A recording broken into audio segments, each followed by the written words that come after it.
servo, fala no irmão, na palavra, Senhor, e no meu coração. Irmãos, irmãs, mais uma vez juntos neste domingo, 30º do tempo comum da liturgia da nossa igreja, momento de oração, momento de dar ouvidos à palavra de Deus que chega até nós, chega até você aí na sua casa. Estamos mais uma vez com o evangelista Marcos, no capítulo 10, versículos 46 a 52. Naquele tempo, Jesus saiu de Jericó, junto com seus discípulos e uma grande multidão. O filho de Timeu, Bartimeu, cego e mendigo, estava sentado à beira do caminho. Quando ouviu dizer que Jesus, o Nazareno, estava passando, começou a gritar: Jesus, filho de Davi, tem piedade de mim. Muitos o repreendiam para que ele se calasse, mas ele gritava mais ainda: Filho de Davi, tem piedade de mim. Então Jesus parou e disse: chamai-o. Eles o chamaram e disseram: coragem, levanta-te, Jesus te chama. O cego jogou o manto, deu um pulo e foi até Jesus. Então Jesus lhe perguntou: que queres que eu te faça? O cego respondeu: mestre, que eu veja. Jesus disse: vai, a tua fé te curou. No mesmo instante, ele recuperou a vista e seguia Jesus pelo caminho. Palavra da salvação, glória a vós, Senhor. Irmãos, irmãs, o evangelho deste domingo relata o último milagre de Jesus antes de chegar em Jerusalém. A cura do cego Bartimeu, filho de Timeu. Poucos dentre a multidão foram capazes de compreender o gesto de Jesus. A cura do cego Bartimeu nos remete à cura do cego de Betsaida. São dois os cegos. Lá no capítulo 8, né? Que aos poucos foi compreendendo a ação de Jesus. Aos poucos. As duas curas se complementam e ensinam que para seguir Jesus no caminho implica uma decisão que leva a romper com uma sociedade que marginaliza e exclui. O nosso Papa tem lutado tanto, não é?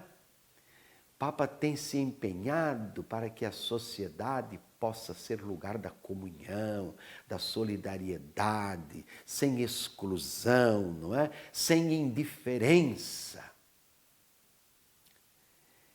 No caso de Bartimeu, após a cura, ele toma a iniciativa de seguir Jesus, tornando-se discípulo dele. Quanto ao cego de Betsaida, o evangelho diz que ele, depois de curado, não tenha imediatamente seguido Jesus. O cego Bartimeu, à beira do caminho, pedindo esmola, pode ser considerado como a síntese de tantos excluídos da sociedade de seu tempo. A cegueira o tornara maldito, mas a esperança falou mais alto em seu coração. Por isso gritou a Jesus que passava junto com a multidão para que tivesse piedade dele. Vejam, irmãos e irmãs, ele confessou Jesus como Messias, o Cristo, né? Filho de Davi, por 2 vezes. Ele esperava que o Messias, descendente de Davi, realizaria maravilhas, libertaria as pessoas de todos os males, como realmente o fez. Sua confissão lembra a de Pedro e a do oficial romano, na hora em que Jesus morria. Na verdade, este homem era filho de Deus. Ele, portanto, sabe quem é Jesus e apenas lhe pede o quê? Que tenha piedade. Tem piedade de mim. Embora muitos pediam que se calasse, ele gritava com mais força. A confiança tinha apoderado-se dele. Filho de Davi, tem piedade de mim.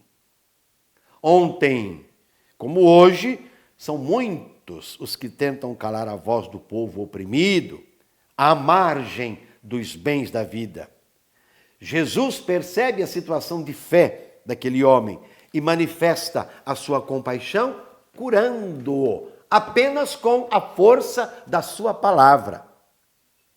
Aproximar-se dos marginalizados e devolver a eles a alegria de viver é o grande sinal de que Jesus é o Messias, o filho de Davi, o enviado de Deus.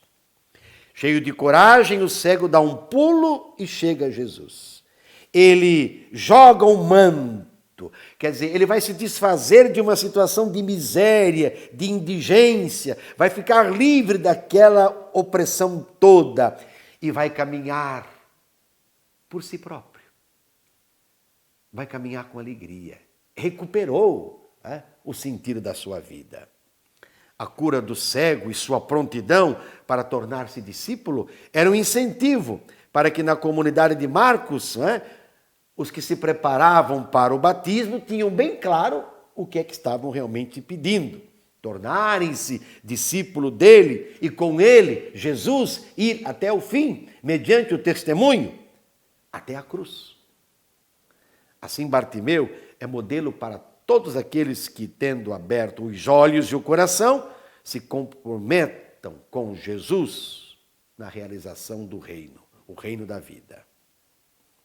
Meus irmãos, minhas irmãs, como é que é o nosso comprometimento com Jesus e a comunidade em que estamos inseridos? Por inteiro ou pela metade? Será que lá na nossa comunidade, nas nossas paróquias, nos nossos movimentos, nas nossas pastorais, muito mais do que discussões sobre isso, sobre aquilo, tantos projetos que às vezes não dão em nada, não devemos fazer um lugar de afirmação do messianismo de Jesus, não é? Dos bens que ele pode realizar na nossa vida, na vida da nossa sociedade. Para nós ser cristão, é graça, é alegria, é um testemunho autêntico, ou muitas vezes nós somos cristãos, mas nos revoltamos com isso, não temos paciência com aquilo, criticamos aquele outro, murmuramos. Quantas murmurações em nossas comunidades, porque quem sabe da parte de muitos falta essa disposição interior para caminhar com Jesus, caminhar com irmãos. A cada Eucaristia, abramos os olhos e o coração para fazer o caminho com Jesus e com os irmãos. Ir até o fim com eles, com Jesus. Vale a pena. E sobre todos dessa bênção de Deus Todo-Poderoso, Pai, Filho e Espírito Santo, permaneça para sempre. Amém.